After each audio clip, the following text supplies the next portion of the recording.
तो गाइस कैसे हो आप लोग। तो स्वेलो स्टार ऑरिजिन कॉन्टिनेंट के नेक्स्ट नॉवल के चैप्टर नंबर 218 में आपका स्वागत है। तो चलिए शुरू करते हैं। तो जैसा कि अभी तक हमने पिछले एपिसोड में देख रखा कि कैसे लूफेंग एक मिशन पे निकल चुका होता है जहां पे उसे टियानजू रियलम के ट्रेजर्स को गार्ड करना होता है। इसी के साथ हमें गॉड किंग वाईफेंग को दिखाया जाता है जो लूफेंग से कहता है चलिए चलते हैं जहाँ पे आपको गार्ड करना है। लूफेंग भी उसकी तरफ देख कर कहते कि चलो ठीक है हम लोग वहाँ जाने वाले हैं। जिसके बाद गॉड किंग वाईफेंग वहाँ पे अपने आप को 36 क्लोन्स में तब्दील करते हैं क्योंकि लूफेंग को 36 जगह जाने होते हैं। इसी के साथ लूफेंग भी अपने आप को 36 क्लोन में तब्दील कर लेता है और हर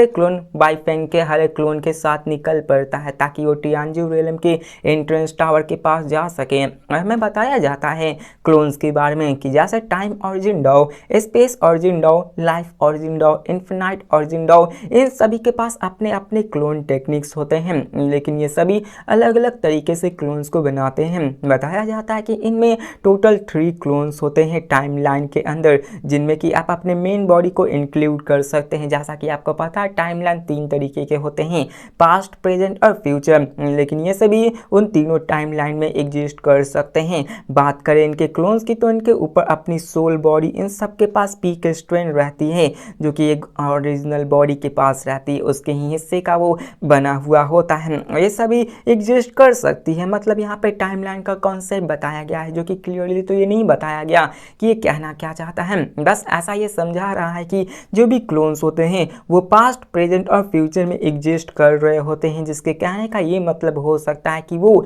जो क्लोन्स अभी मौजूद है वो आने वाले कल में भी मौजूद होगा और क्लोन्स तो पहले से मौजूद था ही होता है। और बताया जाता है कि इस स्पेस पाथ के अंदर जो क्लोन्स बनाने की वो लिमिट होती है वो एक लिमिट के अंदर ही होती है। मतलब कि यहाँ पे आप इन्फिनाइट क्लोन्स तो बना नहीं सकते हो ना, और वहाँ पर आपको अपने सोल पावर्स का ही यूज करके इन क्लोन्स को कंट्रोल करना पड़ता है। बताया जाता है कि यहाँ पे 2 parts of life and infinity होते हैं, दोनों पाथ ही अलग अलग रास्तों पे चलते रहा करते हैं। जो पार्ट ऑफ लाइफ होती है उसमें इन्फिनाइट नंबर ऑफ क्लोन्स को बना सकते हैं। मतलब इन्फिनाइट नहीं कहा जा सकता बल्कि ये कहा सही है कि उसमें काफ़ी ज़्यादा संख्या में क्लोन्स को बनाया जा सकता है जिसे कि इन्फिनाइट कहा जा सकता है, क्योंकि कोई हद से ज़्यादा चीज़ हो जाती है तो उसे इन्फिनाइट कह देना ही अच्छा लगता है। लेकिन दूसरे से वो आपको कम बनते हैं, लेकिन जितना ज़्यादा आप क्लोन्स को बनाओगे उतनी ज़्यादा आपको बर्डन आपके सोल पे पड़ेगी, आपको उतनी पावर्स कंट्रोल करने में मुश्किलों का सामना करना पड़ेगा। एग्जाम्पल के रूप में लूफेंग के बारे में बताया जाता है कि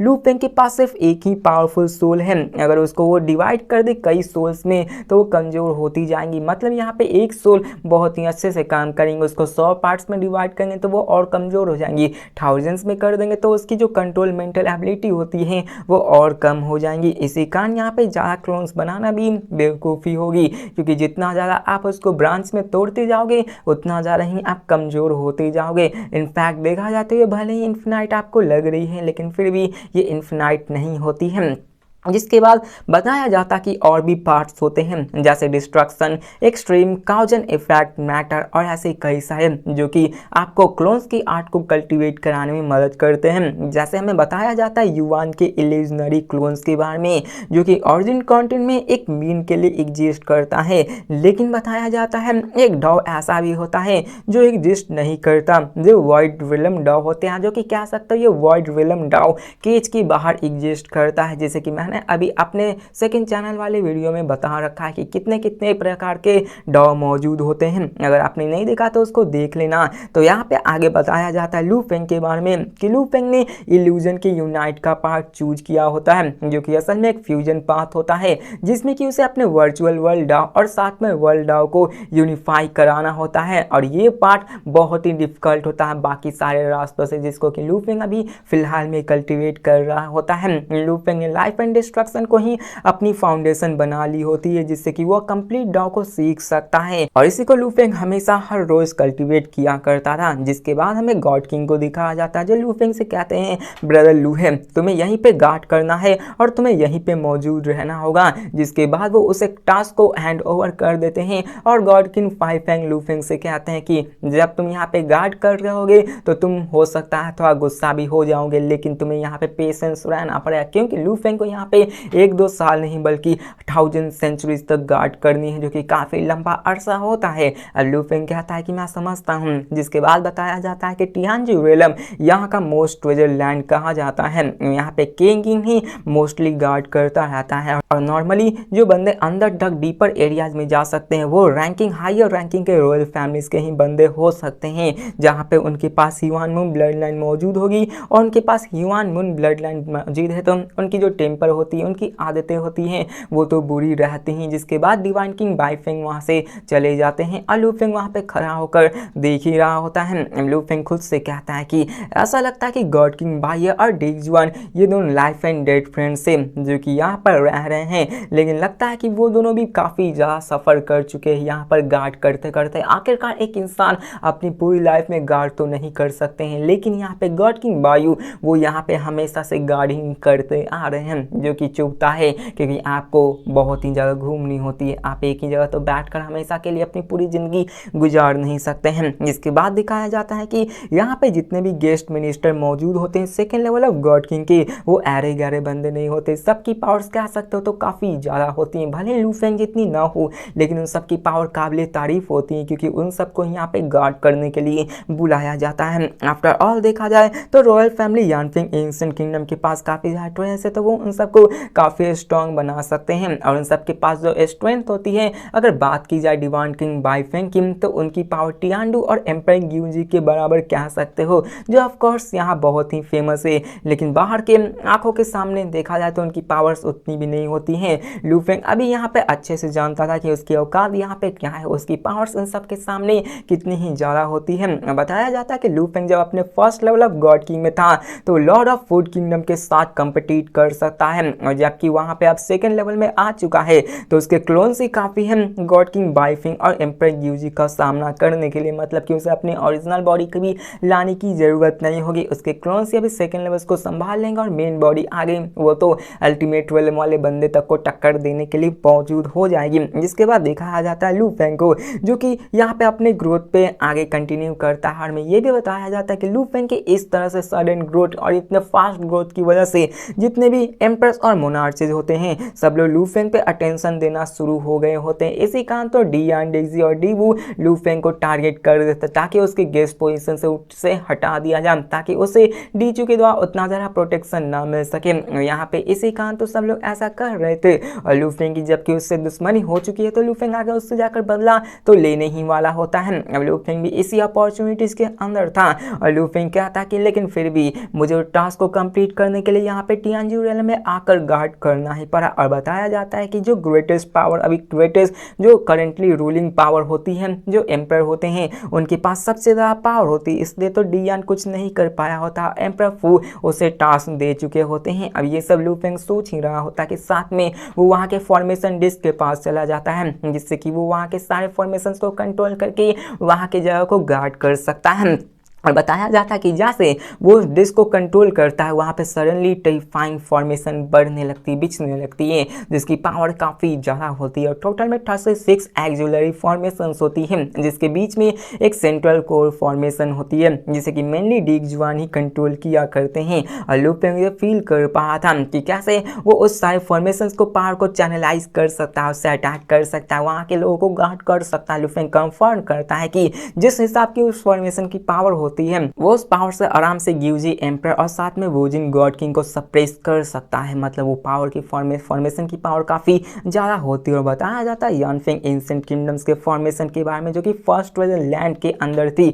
वो भी काफ़ी ज़्यादा टेरिफाइंग होती है। अगर बात करें समसारा जैसा स्मॉल बिल्डिंग टीम की तो वो भी यहाँ पे अंदर नहीं घुस सकते हैं, इतनी ज़्यादा पावरफुल फॉर्मेशन होती है जब तक कि वो यहाँ पे अपनी क्वीन ऑफ द वर्ल्ड या फिर गॉड किंग अर्थ जो कि पावरफुल अल्टीमेट रेलम के बंदे हैं उनके साथ यहाँ पे अटैक नहीं कर दी। मतलब कि यहाँ पे छोटे मोटे टीम तो आ भी नहीं सकते, यहाँ के अंदर की फॉर्मेशन को तोड़ भी नहीं सकते हैं। लेकिन इन केस अगर यहाँ पे कोई एम्पर और मोनार्ची यहाँ पे आ जाएंगे तो वहाँ पे थोड़ी सी मुश्किलों का सामना करना पड़ सकता है। लू फेंग उन्हें शायद ही ना संभाल पाए उन फॉर्मेशन के हिसाब से, जिसकी वजह से वहाँ पे गॉड किंग को आना पड़ेगा, मतलब अल्टीमेट लेवल वाले गॉड किंग को वहाँ पे आना पड़ सकता है। लू फेंग सोचने लगता है कि अल्दो मैं यहाँ पे गार्ड करता हूँ लेकिन मैं कोई भी किसी भी बंदे को अपने मन मुताबिक अंदर अंदर नहीं आने दे सकता हम, क्योंकि लूफिंग को ये एहसास हो गया था कि डिक जुआन जो कि अल्टीमेट रियलम के गॉड किंग है वो सारी फॉर्मेशंस को कंट्रोल कर रहे, वहाँ के हर एक छोटी मोटी मूवमेंट्स को वो नज़र में रख सकते हैं। लूफिंग ये जानता था, इसलिए लूफिंग अपने आप को इस मुसीबत में तो नहीं डालने वाला है कि वो किसी को अंदर ऐसे ही घुसने दे सके, और वहाँ पे डिफेंडर्स आए तो लूफिंग भी उन सबको रोकने के लिए अपनी जी जान लगा देने वाला होता है।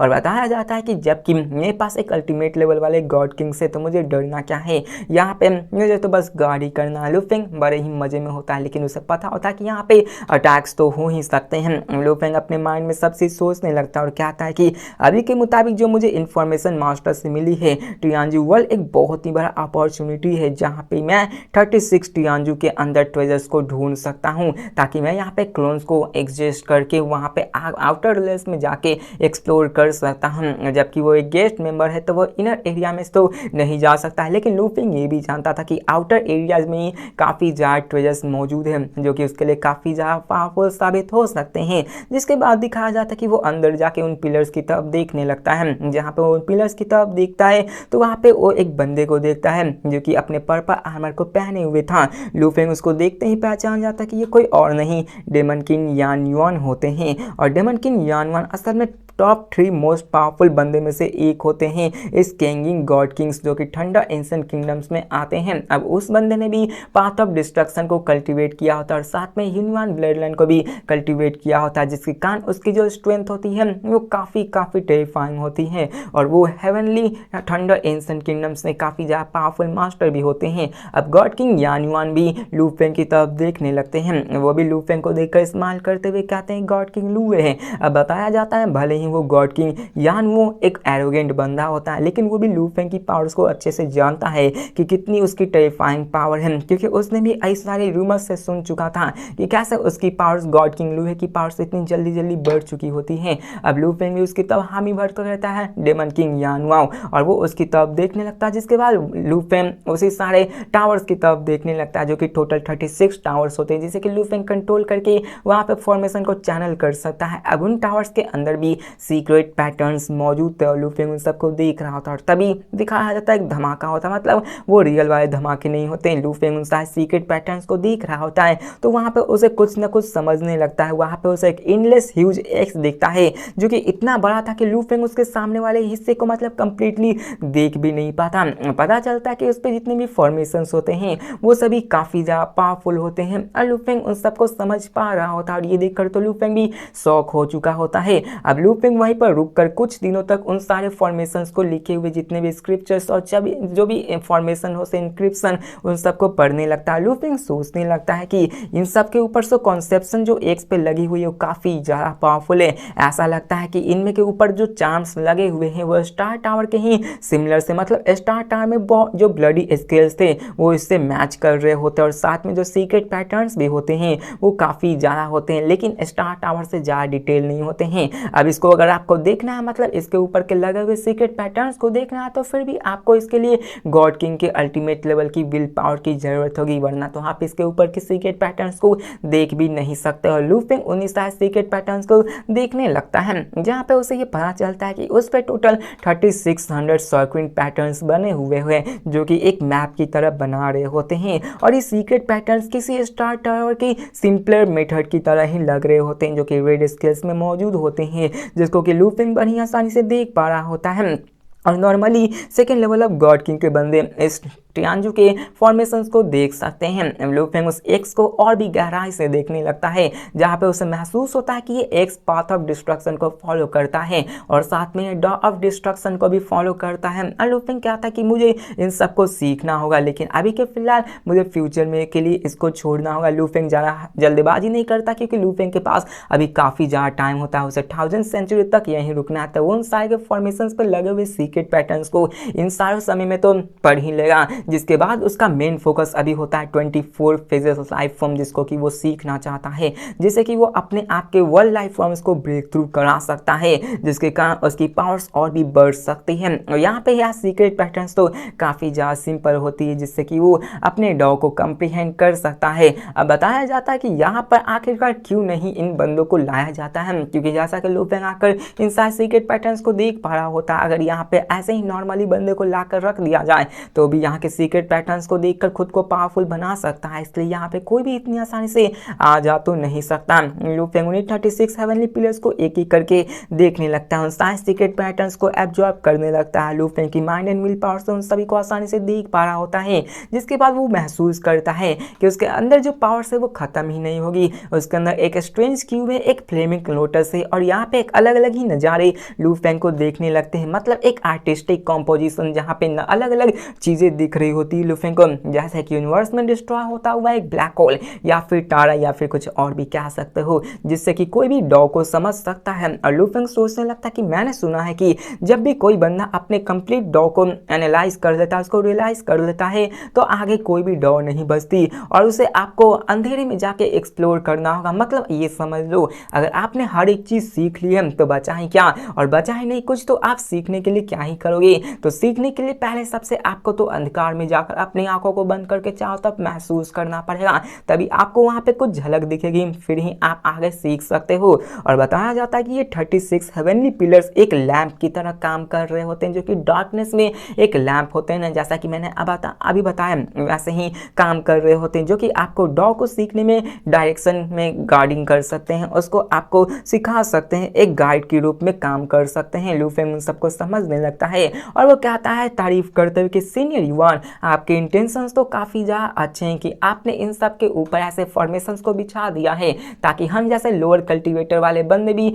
आपका एहसान मन में दब के रह जाए, मतलब कि यहाँ वो अपने आप को भी पावरफुल बना सके। लू फेंग इसी के साथ आउटर रियलम को भी एक्सप्लोर करना शुरू कर देता है, टियानजू रियलम के, जिसके बाद वो उन्हीं एरिया में बैठकर गार्ड करने लगता है और साथ में प्रैक्टिस भी करने लगता है और टाइम धीरे धीरे पास होने लगता है। और तभी दिखाया जाता है कि टाइम पास होने के साथ ही वहाँ पे दो और फिगर फॉर्मेशंस के पास आ जाते हैं, उनके पास टालिस्मान्स और फॉर्मेशंस होती है जो कि बिना किसी ऑब्स्ट्रक्शंस के उन सबको अंदर आने दे रही होती है। लू फेंग वहाँ का इंचार्ज होता है, तो वो उन दोनों की तरफ देखने लगता है और हमें दिखाया जाता है उनमें से एक बंदे को जो कि स्माइल करते हुए कहता है कि ऐसा लगता है कि यहाँ पे इस पैलेस को गार्ड करने वाले कोई और नहीं, गॉड किंग लू है। अब यहाँ पे लू फेंग भी स्माइल करते हुए कहते हैं कि किंग टाओमू, ज़्यादा लंबा अरसा नहीं हुआ है आपको देखे हुए। अब यहाँ पे उन दोनों को बताया जाता है कि लू फेंग ने उसे ट्रेजर लैंड इन्फिनाइट स्पेस में मिला होता है, जबकि वो सिर्फ एक केओस लेवल का बंदा होता है, मतलब कि उसी वक्त वो मूव गॉड से मिल चुका होता है। लू फेंग कहता है कि आप एक रॉयल किंगडम के फैमिली के अंदर के गॉड किंग हैं और आप मेरे साथ बहुत ही फ्रेंडली हैं, तो यहाँ पे